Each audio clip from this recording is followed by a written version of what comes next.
What's going on, guys? Welcome back to the channel, and today we're going to be making a video about an upcoming storm we're expected here in New England. It's been a long time since we've got a direct hurricane that hit Rhode Island and Connecticut and everything. So I think the last time was 1991. We had Hurricane Bob hit us directly, and it caused tons of damage. So we're actually expecting a hurricane in the next couple days, Hurricane Henri. It's either going to be a hurricane category 1 or tropical storm. I'm not sure yet. It all depends on when it actually hits. But I figured it would be a really cool opportunity to try to get some time lapses, go out, get some amazing footage of hopefully some crazy waves at the beach or some crazy time lapses of the sky, something.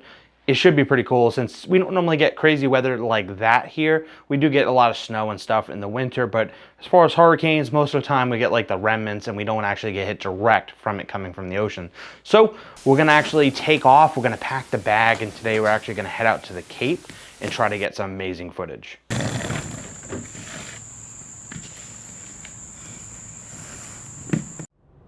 Alright, so the first thing is obviously when you're filming in bad conditions, you kind of have to bring a little bit extra gear. So I packed the bags, kind of got our waterproof boots on, and me and Caitlin decided to head out toward the Cape.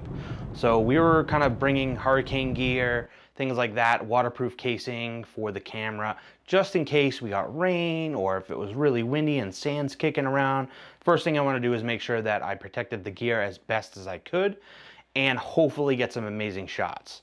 So the first thing I really wanted to do when we got down that way was I wanted to capture some amazing photos as far as landscape photography. So some of the lenses we brought was the 24 1.4 from Sigma. We also brought a Rokinon 14mm 2.8 and a Sony lens, I think it was 85 1.8. So I used a couple of those different lenses and went out there. I wanted to have autofocus in case there was any kind of wildlife or fast moving subject, I'd be able to track it.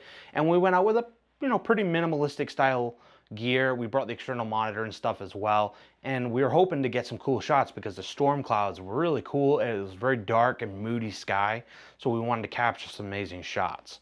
And we actually head out. We went to Sandwich, Mass first. We got to the beach, and first thing I noticed right off the bat, I had never been there before, was the fact that there was ocean signs warning for shark attacks, that great whites frequent the water.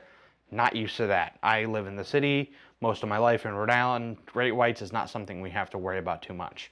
But it had been a long time since I've been to the beach anyway, so it was really nice to head out and walk along the coast.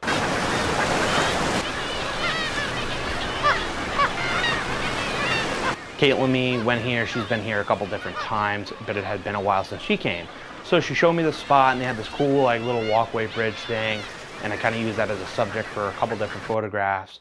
And the sky was really, really dark and moody, but it wasn't raining or anything yet. And to be honest with you, there was still quite a bit of people that were at the beach just kind of lounging and relaxing. Whenever there's a big storm, you expect to see some people there trying to get photos and just the visualization of the actual ocean being crazy. But a lot of people there were still in bathing suits, just kind of lounging around, sunbathing, that kind of thing. Now, there was a lot of clouds, but there was some still boats out too. It was kind of eerie though, because like as you're at the beach, you can kind of feel almost like the wind shifting. The beach was, a little rocky, wasn't too crazy. The weather wasn't abnormal or anything. So it's kind of like the calm before the storm.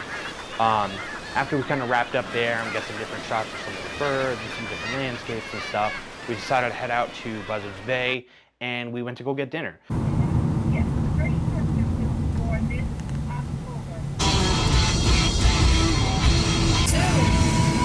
Yeah, I can.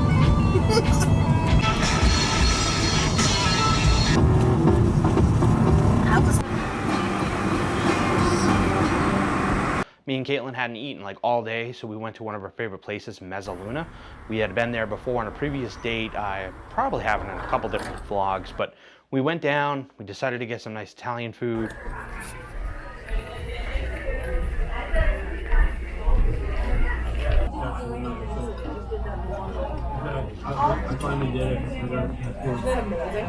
We're at Mezzaluna.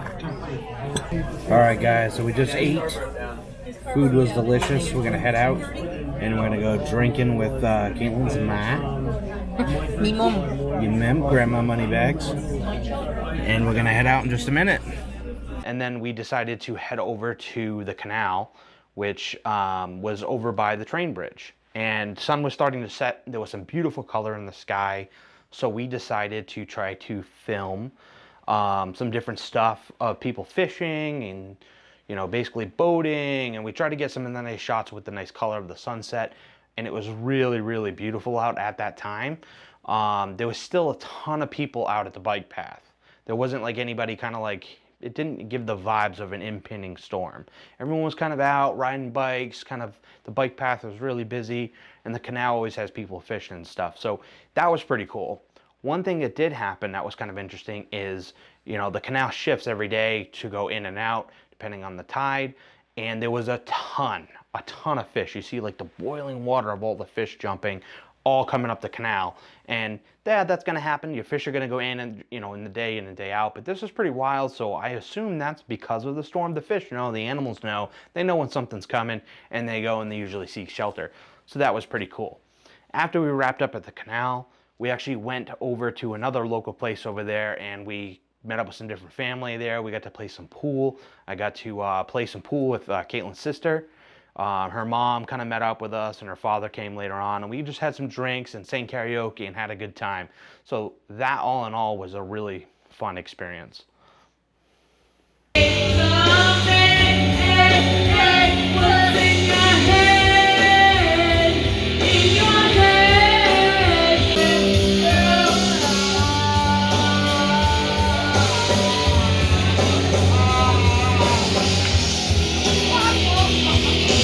All right, and then after we were there, we had a good time. We had a couple drinks, played some games of pool. We decided before we headed back home that night, we wanted to go to Plymouth. We went down to downtown Plymouth. They specifically wanted to get some shots of the Mayflower 2 with the low light capabilities of the A7S III. I had done some shots over there when I first got the camera, and they came out beautiful. The only thing that kind of sucked was at the time I didn't bring a tripod, so everything I had to take was handheld. The first thing I noticed when we got there was the Mayflower 2 lights weren't on. They didn't have the crazy cool lights on, like the display lights, like the last couple times I'd been there. So right off the bat, I knew this is not gonna work for what I was looking for. Gonna have to come back again another time.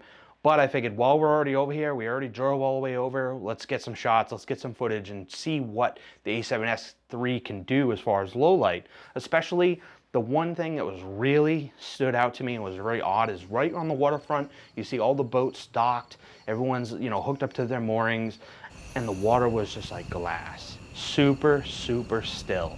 It was like more still than normal, and I'm like, wow, in like 2 days from now, all these boats are gonna be being slammed and beaten around, and the water's gonna be completely different. So it was really interesting, the fact that the water was that calm. So we got a bunch of different video shots of that, a couple different birds. There was kind of like not a lot of people around, like at the Plymouth Rock. Usually there's always tourism and people even late at night walking by looking at the rock. Nothing like that. There was no one around until about 1 o'clock in the morning when all the bars let out. And then of course you've got like your drunk people stumbling home in the area and stuff. Right? No, I'm like, can you wash your hands? And they're like, no, I don't want to. Oh my god, it's like pulling fucking. I know, and I'm like, can you brush your teeth? And they're like, no, so I'm like, I'll sit on you. That did happen, but overall, there was like nobody really around. You could tell it was kind of like a ghost town. It was pretty interesting. So we got some pretty cool shots, and then we decided to head home that night. So next day, it ends up being Saturday, and I wake up, we slept in, and I open my blinds, we rip them open, and it's sunny out. It's super sunny out. It looks beautiful outside. Blue skies, the sun shining. I'm kind of like, I thought we were getting a hurricane. So I was a little surprised at that. I couldn't believe on how nice it was outside, to be honest with you. So I figured, heck, let's go check the weather and see when this is actually gonna hit, because it doesn't feel like a big storm is coming. So I decided to check the weather app and see that it wasn't gonna come till later on that evening, really, and early in the morning. So I had the whole day and it was beautiful out, so I decided to take the motorcycle. I headed over to Black Hut, and I specifically brought the motorcycle with very limited gear, just a couple lenses in the camera to set up and do a time lapse. I wanted to get a nice time lapse of the clouds because there was a lot of blue still in the sky, but if you looked way off in the distance, you could see some darker clouds starting to come in. So I said to myself, if I can get a nice transition period. At least that'll look cool, from having the blue skies to the dark clouds and whatnot. So I went down to Black Hut, and it was really humid. There was not a lot of people out. Nobody was fishing. A few people came in on kayaks, but that was really it. So I decided to do a time lapse. I got that, and I kind of like took it from there. It's in the afternoon now, so we're approaching like 4 or 5 o'clock. As you guys kind of saw in the time lapse, clouds are starting to roll in, and it was kind of interesting because last night we went to bed after seeing the water really still and knowing what's coming. I woke up today and took a look at the clouds, and it was kind of crazy. It was beautiful out. The sun was shining. It was blue skies. It was beautiful. As I got over here to Black Hut, I actually set up a time lapse, and as I was setting that up, at the beginning of the time lapse, there was a lot of blue skies, and now, you know, you could see all the clouds rolling in. So later on tonight, it is coming. We will be getting some crazy weather, which is pretty interesting. So I'm pretty excited to get some footage. I do have my hurricane jacket for the camera, so I'm gonna try to get out and get some footage one way or the other. But I'm pretty excited. I'm gonna try to do a couple time lapses tonight. See the actual storm clouds rolling in and see what we can get. So it should be interesting. But it is really humid out, so I'm actually going to pack up the bike, head back home, and get some dinner because I am starving. And then I think tonight actually Caitlin's going live for a painting thing, so that'll be fun. But I'm going to pack up, head back home, and this storm should be hitting us later on tonight. It should be fun.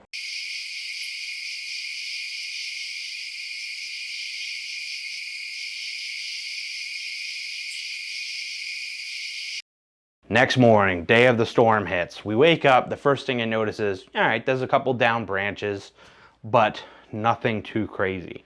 I kind of checked the weather. It looks like the worst of it has already hit and been over with. So I was kind of like, damn, like we got all hyped up. I've been working on this project for this video now for like 3 days, getting time lapses done, all this stuff. And it turned out to be not a wash, but like not that bad. So I kind of was bummed. So come to find out, it hit a little bit west to Rhode Island, like some more on the Connecticut side, and it wasn't as strong as they were anticipating. So yeah, there was some damage in a couple different places, but for the most part, it was a lot weaker than people were anticipating. And I noticed there was a news article really talking about Rhode Islanders came into one of two categories. Either they over-prepared or people were like, I survived 2020. I'm not worried about it. And a lot of people, like I said, were out and about. So, of course, being a photographer, me and Caitlin and Logan, we decided to head out, and we wanted to go all the way to southern Rhode Island to Point Judith, where they have the breakers, and try to get some amazing footage of the ocean in its roaring, raging state that we were hoping to get some cool footage of. So we decided to head out, and we headed down toward southern South County. Once we got down to South County, I went specifically to a place in Point Judith that's right around the street from a couple different relatives that I have, called the Breakers. It's also Fisherman's Wharf, has a little memorial beach area kind of thing, and usually there's some crazy waves there when there's not a storm. So the fact that we just had a storm, I was hoping we're gonna get like some really cool shots of some just wild weather. So we headed down. First thing we do is when we got there is all of a sudden we go to turn into the parking lot, and there's a ton of cars stopped, and I'm like, oh man, is it that busy? There's that many people here trying to check this out. And then I kind of like noticed around the corner that they had it kind of blocked off. They had the state police there kind of blocking off like the parking area and pretty much turning people around. So we decided to park. We got out of the car anyway. We walk over, and there was a couple of family members walking back, and they were like, they're not letting anybody in. They're turning people around. So immediately I'm like, you gotta be kidding me. I've been working on this project for a couple days. We just drove an hour and change down here. I'm not leaving without footage. So I have luckily a relative that lives right around the corner and has private beach access from their property. So we decided to go around the corner. We parked in a lot, got out, and I went on foot and was able to walk right over to the beach that was blocked. There was no one else there. I had noticed like one other older person in the distance walking around, just kind of like getting an eyeball view of it. But for the most part, I was alone. There was no other photographers there, nobody with tripods. I went out with the gear. I was able to get some beautiful, crazy shots of the ocean. Definitely not the craziest I've seen. I've seen some pretty insane waves over there before, not when there was a storm. And in fact, I did a whole vlog on that. That'll be linked down below if you want to check it out. But that was absolutely wild. These waves were pretty cool. They were pretty big. Some stuff was hitting the breaker rocks there, so I kind of that's why they were kind of blocking it off. They don't want people like walking. The middle wasn't too bad. You know, if it's wet, it's going to be slick. They don't want people to get hurt. So I kind of like walked around a couple different little spots, got some cool footage, some video, a couple different photos. I didn't really take as many photos at this time. I wanted to get more of the video footage in the slow motion. So kind of wanted to get some 4K 120 shots, those kind of things. So we got some shots of that with the rolling in waves.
My son ended up going down, kind of playing at the water a little bit. Like I said, it was relatively calm. So we went to the private beach area, and I got some photos, got some really cool shots of him down at the water, and just gives it like this very dramatic look, because even though the waves and the wind wasn't too bad, there was definitely some darker clouds going on, so I figured that would make for some cool shots, very dramatic and moody shots. So, and I like taking those types of photos, so that's what we decided to do. So I did shoot some with the 14 mil, I did shoot some with the 24, and I also got some tight shots with the 85. Those are pretty much my three go-to lenses over the course of this entire project. And there was some different birds hanging out, and you could tell, but there wasn't really anything too crazy going on. I did end up finding this big set of spines here on the beach, and I don't know what it's from, if from like a whale or like a seal or something, but it was really cool. I'm going to throw it up on a bone collecting group I'm on Facebook and try to get it identified and stuff, because we clearly do bone stuff here. So that was pretty cool. But all in all, the weather was cool. We did get some really cool shots, but it wasn't anything completely mind-blowing. So after a crazy, exciting 2020 year where everybody had pretty much more like global events and lifetime changes going on, 2021 has been relatively on the calm side, including our first big hurricane since 1991. Henri turned out to be kind of a dud. At least here in Rhode Island, and yeah, there was some broken trees, a little bit of power outages, but nothing like, no major devastation that really kind of stood out. So all in all, I'm glad I still kind of like went through the project for a couple different days to kind of set up this format with a little bit more of a talking head and voiceover style, and hopefully you guys enjoyed it. We do plan on making a lot more content soon. We've got a ton of different documentaries that I'm planning out right now to kind of do either, I don't know if I should do it as a web series, like, you know, like maybe 3 episodes, or just a much longer one shot, like a short film or something along those lines. So I am working on that. I have 2 different things right now in mind. You're going to be seeing that very soon. And we plan on filming quite a bit more. There is going to be a slight period in time where there's like a 2 or 3 week gap where we're not going to be filming, but you will learn more about that soon in the future on the channel. And that's really going to wrap it up. Henri, like I said, was kind of a dud, but I'm still glad we got to get out. We got to get some cool footage, test out the limitations of the camera, so hopefully you guys enjoyed it. If you want to hit the like and the subscribe button, I very much appreciate it. If not, leave me a comment down below why and what you didn't like, and I'll see you guys here in the next video.